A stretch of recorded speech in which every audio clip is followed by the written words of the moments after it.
It's continued bad news after bad news for Donald Trump over the last few days. A court ruled on Wednesday that Donald Trump can no longer block his tax returns from a subpoena in a grand jury in New York and will have to turn them over.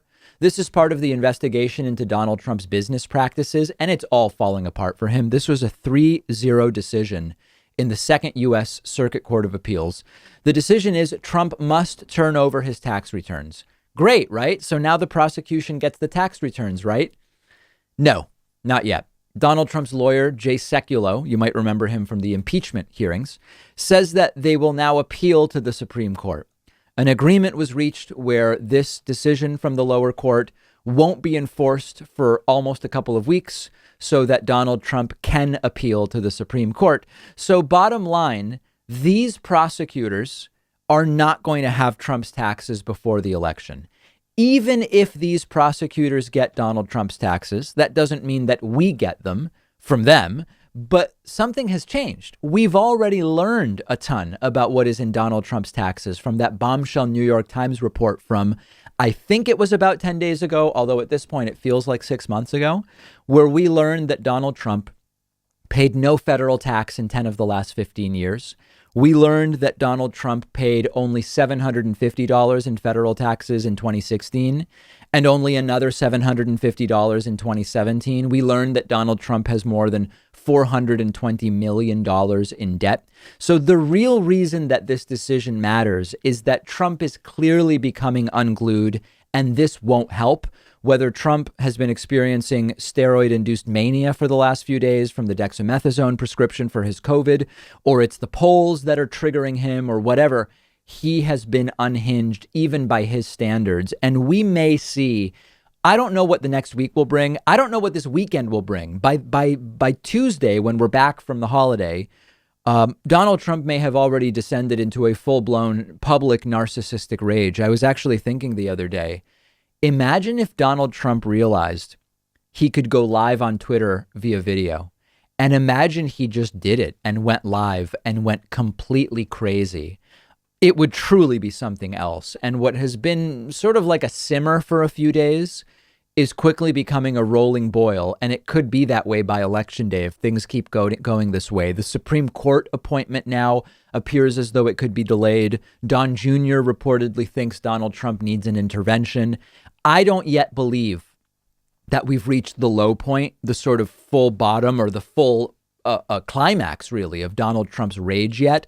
And as far as the taxes go, the New York Times themselves might have more documents and may actually drop a bombshell in the next couple of weeks. They may find a way. Remember that the New York Times decided they weren't going to publish the actual tax documents because they believed that the copies they have, probably because of some markings or stamps or whatnot that are on them, would expose who their source is on Trump's tax documents. It's conceivable that the source will say, out me, or that the New York Times will find a way to release the documents without outing the source. And so we may even see the actual tax documents before this is all said and done.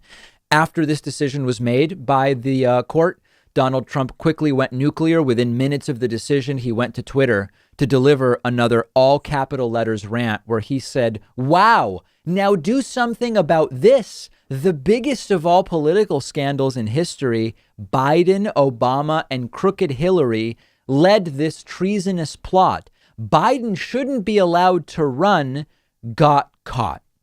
Now, in all seriousness, as far as the appeal to the Supreme Court on this decision, should the Supreme Court even hear this case?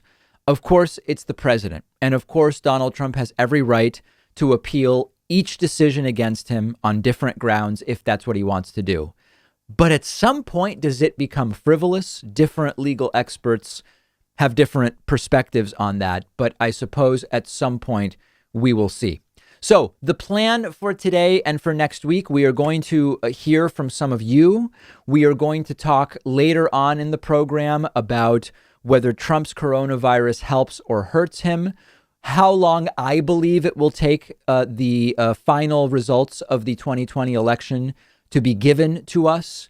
We will talk about the recent trends with older voters moving towards Joe Biden and away from Donald Trump. Monday, we are off. Call it Columbus Day, call it Indigenous Peoples Day. We tend to take federal holidays off. The staff really needs it. So we will be off on Monday and then back Tuesday through Election Day. And it is going to be a wild, wild few weeks. So I'm glad that you are with me here. Make sure you're following me on Twitter at @DPakman.